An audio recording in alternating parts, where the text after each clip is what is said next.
A black single father walked into his own hotel just before midnight, gray hoodie-worn jeans.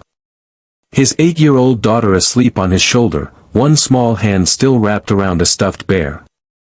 He asked for a room.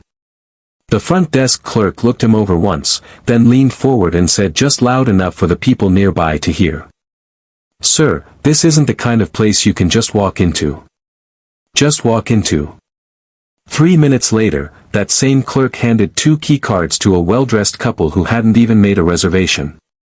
When the father asked to speak with the manager, he was publicly humiliated and escorted toward the exit in a lobby full of witnesses who had no idea the man being thrown out owned every inch of it. Before the night was over, someone would be fired on the spot.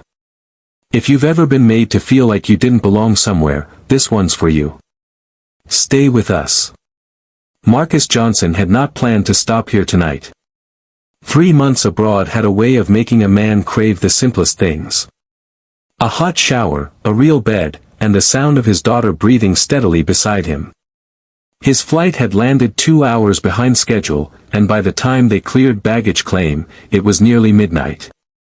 Driving another 40 minutes to their house in that condition felt reckless, so he made the decision quickly. The way he made most decisions without ceremony and without announcing it to anyone. He knew exactly where they were going. The Grand Meridian on 5th, the flagship property of Johnson Hospitality Group, the hotel that had taken him 11 years to build from a single underperforming property in Charlotte into what it was now. He had opened this location himself, cut the ribbon himself, stood on that marble floor, and told his team that this place would represent everything he believed about how people deserve to be treated. He had not been back in 4 months, and he had not called ahead. That was intentional. Marcus had a habit of visiting his properties unannounced. Dressed the way he was dressed now. Gray hoodie, dark jeans, plain sneakers, no watch, no luggage that announced wealth. It was the only honest way to see what was actually happening inside his buildings when no one was performing for the boss. His father had spent 22 years working the night security shift at a hotel very much like this one. And something he said once had never left Marcus. That the way a place treats the people it thinks don't matter tells you everything you need to know about it. Not the people it's trying to impress, the people it thinks it can afford to ignore. Zoe had fallen asleep somewhere over the Atlantic and had not fully woken since. She was 8 years old and weighed almost nothing. But after 3 months apart, Marcus would have carried her twice the distance without complaint. She had her mother's eyelashes, and her father's stubbornness, and she was currently using his left shoulder as a pillow, her small arms loosely wrapped around his neck, a worn, stuffed bear named Captain tucked under her chin.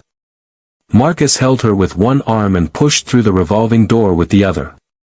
The lobby of the Grand Meridian was exactly as he remembered it. Warm light falling across Italian marble, the faint sound of jazz from somewhere near the bar. A long front desk of dark mahogany staffed at this hour by a single clerk. The space was designed to make people feel immediately at ease, immediately welcome. Marcus had signed off on every detail of that design himself. He crossed the floor slowly, mindful of Zoe's weight, and approached the desk. The clerk was a young man in his late 20s, well-groomed, wearing the hotel's navy uniform with the kind of careful precision that suggested he took appearance very seriously. His name tag read Derek. He looked up from his screen when Marcus approached, and something shifted in his expression. Not dramatically, not rudely, just a quiet recalibration. The way a person's face changes when their eyes deliver information their brain has already processed. He looked at the hoodie. He looked at the sleeping child. He looked back at his screen. "Good evening," Marcus said. "I need a room for tonight. 1 night, 2 guests. Doesn't need to be anything special." Derek's eyes stayed on his screen for a moment longer than necessary before he looked up again. Then he leaned forward slightly, just enough, and said in a voice pitched carefully for the people nearby, "Sir, this isn't the kind of place you can just walk into." The words landed in the space between them with a particular kind of weight, not shouted, not aggressive, just quiet and certain. The way people say things when they want the humiliation to feel inevitable rather than personal. A woman at the lounge bar 2 tables away glanced over. Marcus did not look at her. He kept his eyes on Derek and said evenly, "I'm asking for a room. That's all." Derek straightened. "I'm sorry, sir. We're fully booked tonight. No availability." Marcus did not react. He simply asked, "Nothing at all?" "I'm not looking for a suite. A standard room is fine. We just need somewhere to sleep." Derek repeated himself with the smooth, practiced patience of someone who had delivered this particular line many times. "Fully booked, sir. I apologize for the inconvenience. There are several other hotels in the area that may be able to accommodate you." Marcus stood at that counter and said nothing for a moment. He looked at Derek's face, not with anger, but with the careful attention of a man cataloging what he was seeing. Then not 3 minutes later, the front door opened behind him. A couple walked in. The man was in a blazer. The woman wore a coat that cost more than most people's rent. They moved like people who expected rooms to be available for them because in their experience, rooms always were. Derek's entire posture changed. His shoulders lifted. His smile arrived fast and genuine. "Welcome to the Grand Meridian," Derek said. "Do you have a reservation with us this evening?" The couple did not. They were in fact walk-ins exactly as Marcus was, but within 4 minutes, Derek had confirmed a room, processed a card and handed over 2 key cards with a warmth that filled the whole counter. Marcus watched every second of it. He did not say anything. He did not need to. The message had been delivered without a single word, and both men in that transaction understood it perfectly, even if only one of them was willing to admit it. Zoe stirred against his shoulder. Her voice came out soft and half-conscious, muffled against the fabric of his hoodie. "Daddy, are we at the hotel yet?" Marcus tightened his arm around her. "We're here, baby. Just give me a minute." He turned back to the desk. His voice was calm, the way very still water is calm, not because nothing is happening beneath it, but because whatever is happening has not yet decided to surface. "I'd like to speak with your manager on duty, please." Derek's expression shifted again, this time into something less smooth, a flicker of something he covered quickly. He picked up the desk phone and made a short call. Marcus waited. He looked around the lobby at the people sitting in the lounge chairs at the concierge desk where a young woman was pretending to organize paperwork while clearly tracking the situation at the soft light and the marble and the jazz still playing from somewhere near the bar. He had built this place to feel like a sanctuary. He wondered not for the first time what happened to things you built once you handed them to other people to run. The manager arrived within 2 minutes. His name tag read Richard, and he was in his mid-40s, the kind of man who wore a suit at midnight, because authority in his understanding was something you maintained through surfaces. He had clearly been briefed before he reached the desk, because he did not come to the situation with an open mind. He came to it with a conclusion already drawn. "Sir," Richard said, positioning himself beside Derek in a way that made the geometry of the situation obvious. 2 of them on one side, Marcus on the other, Zoe asleep on his shoulder. "I understand there's been some confusion. My staff has already explained that we don't have availability tonight. I'm afraid there's nothing further I can do for you." "There's no confusion," Marcus said. "I watched your staff book a room for a walk-in couple while telling me there was nothing available. I'm asking you to explain that." Richard's expression hardened slightly the way a position hardens when challenged by someone it has already decided to dismiss. "Our staff exercised their professional judgment. I stand behind that." Marcus looked at him steadily. "Your professional judgment. That's correct." For a long moment, Marcus said nothing. He thought about his father, about the 22 years of night shifts, the uniforms worn through at the elbows. The way his father used to come home and sit at the kitchen table without talking for a while before he could become himself again. His father had never been angry about it. Not really, just tired in a particular way that Marcus had understood even as a child. What his father had given him wasn't bitterness. It was clarity. And standing here now in the lobby of his own flagship hotel holding his sleeping daughter, Marcus felt that clarity settle over him like something solid.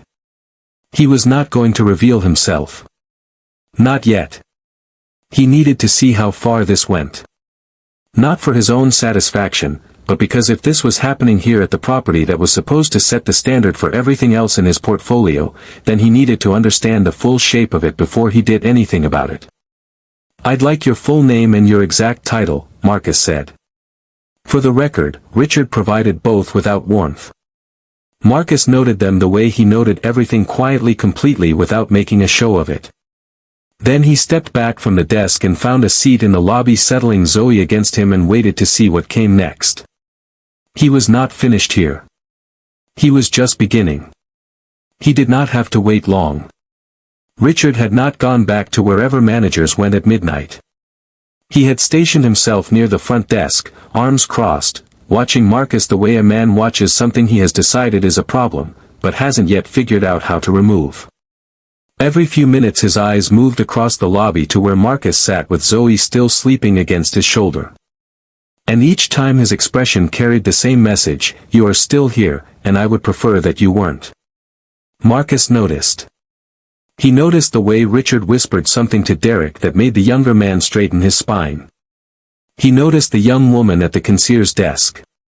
Her name tag read Maya, keeping her eyes carefully on her desk while her hands had stopped moving entirely. He noticed two guests at the lounge bar who had grown quieter in the last several minutes, their attention drifting in his direction without fully committing to it. The lobby had developed a particular kind of tension, the kind that forms when people sense something is wrong but are waiting for someone else to name it first. Marcus had seen this before. Not here, not in his own building, but in enough rooms over the course of his life to recognize the shape of it immediately. It was the tension of people who knew something unfair was happening and had decided, each for their own reasons, that it was not their place to say so. He shifted Zoe, gently adjusting her weight against his arm, and kept watching. Richard eventually made his move. He crossed the lobby with the measured stride of someone performing authority rather than exercising.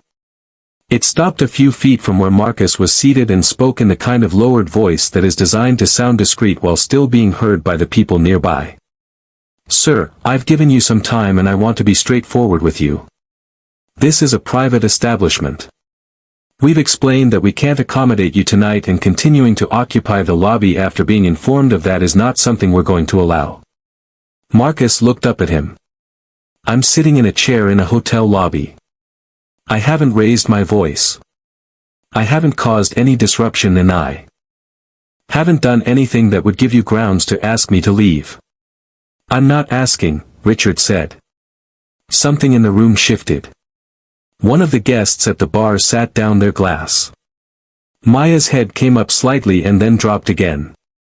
Marcus looked at Richard's face at the certainty there, the complete and undisturbed confidence of a man who had never once considered that he might be wrong, and felt something settle in his own chest. Not anger, something older and more deliberate than anger. "Then I'd like you to call security," Marcus said. "I want this to be official." Richard's jaw tightened. He turned and gave a short nod toward the far end of the lobby where two security guards had apparently been waiting for exactly this signal. They were both large men moving with the patient heaviness of people who do this regularly, and they positioned themselves on either side of Marcus' chair with the practiced ease of a maneuver they had performed many times before. It was at this exact moment that Zoe woke up. She came back to consciousness the way children do, not gradually but all at once, blinking into the light with complete alertness, taking in the lobby, the guards, the tension in her father's body, and Richard's expression in a single sweep. She sat up straighter against Marcus' arm, clutching Captain the Bear to her chest, and looked at the two large men standing beside her with the frank, unguarded curiosity of someone who has not yet learned to pretend she doesn't see what she sees. Then she looked at Richard directly. "Why are you making us leave?" she asked. Her voice was clear and unhurried, carrying the particular quality that children's voices have in quiet spaces. It went further than she intended, reaching the guests at the bar. The couple near the elevator, Maya at the concierge desk. Richard did not answer her. He looked at Marcus instead, which was its own kind of answer.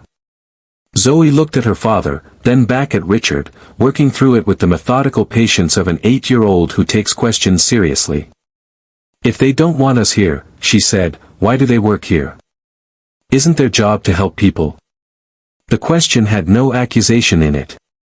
It was entirely sincere, the kind of question a child asks when the behavior of adults simply does not add up.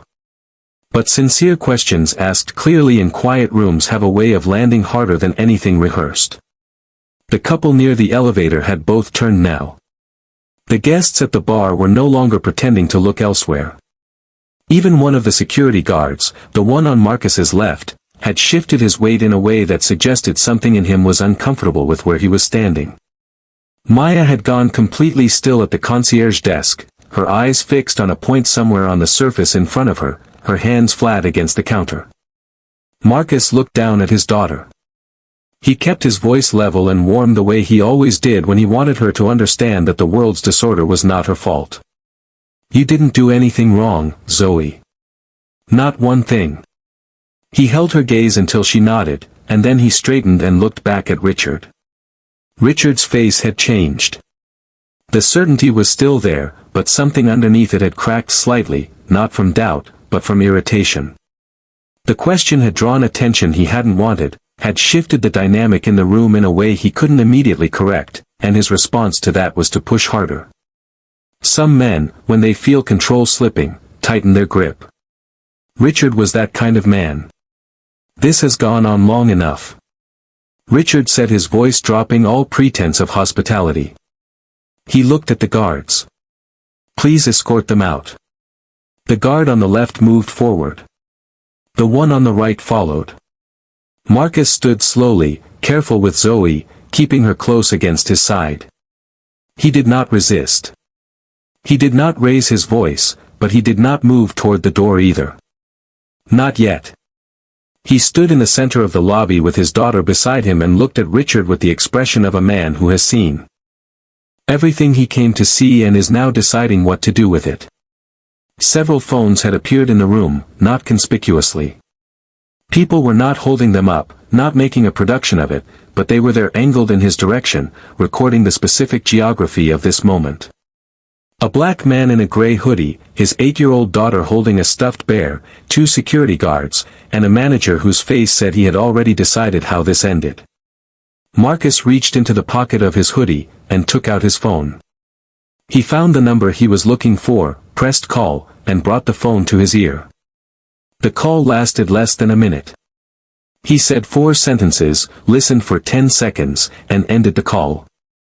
Then he put the phone back in his pocket and stood quietly, his hand resting on Zoe's shoulder. Daddy, Zoe said quietly just for him. Do we have to go? Marcus looked down at her. Not tonight, he said. We're not going anywhere tonight. Richard heard this and took a step forward, his patience fully exhausted. Sir, I am telling you for the last time. The elevator chimed. It was a small sound, the kind the lobby produced dozens of times a night without anyone noticing, but every person in that room noticed this one.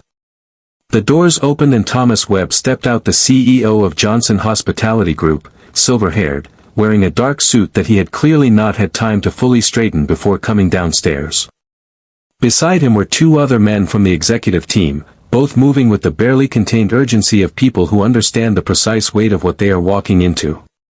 Thomas crossed the lobby floor directly to Marcus. He did not look at Richard. He did not look at Derek. He looked at Marcus the way a man looks at someone he has just realized he has failed. And he stopped in front of him and said with a formality that carried genuine weight, Mr. Johnson, I'm sorry you were kept waiting. The lobby went silent, not dramatically the way rooms do in films, but the way rooms do in real life, one sound at a time, until nothing was left but the faint jazz from the bar, which seemed suddenly and completely wrong for the occasion. Thomas turned to face the front desk. His voice was even, which somehow made it worse than if he had shouted, This is Marcus Johnson. He is the founder and sole owner of Johnson Hospitality Group. He owns this hotel. He owns the chairs you're standing next to, the uniforms you're wearing, and the contracts that determine whether you work here tomorrow. Thomas let that sit for exactly one breath. I want everyone in this room to be very clear about what happened here tonight. Derek had gone the color of the marble counter. Richard had not moved, standing in the center of the lobby with the particular stillness of a man whose understanding of the situation has just been completely restructured and who has not yet worked out what to do inside the new version of it. Zoe looked up at Thomas, then at her father, then back at Thomas. She pulled Captain a little tighter and leaned into Marcus's side. "Daddy," she whispered. "You know this man?" Marcus looked down at her, and for the first time since they had walked through those revolving doors, something in his face softened entirely. He put his arm around her shoulders and pulled her close. "Yeah, baby," he said. "I know this man." Nobody moved. That was the thing Marcus noticed most in the seconds after Thomas finished speaking. The complete absence of motion in a room that had just minutes ago been building towards something loud and certain. Richard was still standing in the middle of the lobby floor. Derek had both hands flat on the mahogany counter as if he needed it to hold him upright. The two security guards had stepped back without being told to, instinctively creating distance from a situation that had just fundamentally changed shape. Even the guests who had been recording on their phones had lowered them slightly, caught between the instinct to document, and the sense that what was happening now required something more than a screen between them and it. Marcus looked at the room. He looked at each face in turn, not with triumph, not with the satisfaction of a man who has won something, but with the particular attention of someone taking inventory. He was not thinking about what he wanted to say. He was thinking about what this moment actually was and what it required of him. Richard found his voice first, which was either brave or foolish, and in this case was probably both. "Mr. Johnson, I want to explain. We had no way of knowing the circumstances weren't." Each sentence started with confidence and ran out of it before reaching a period.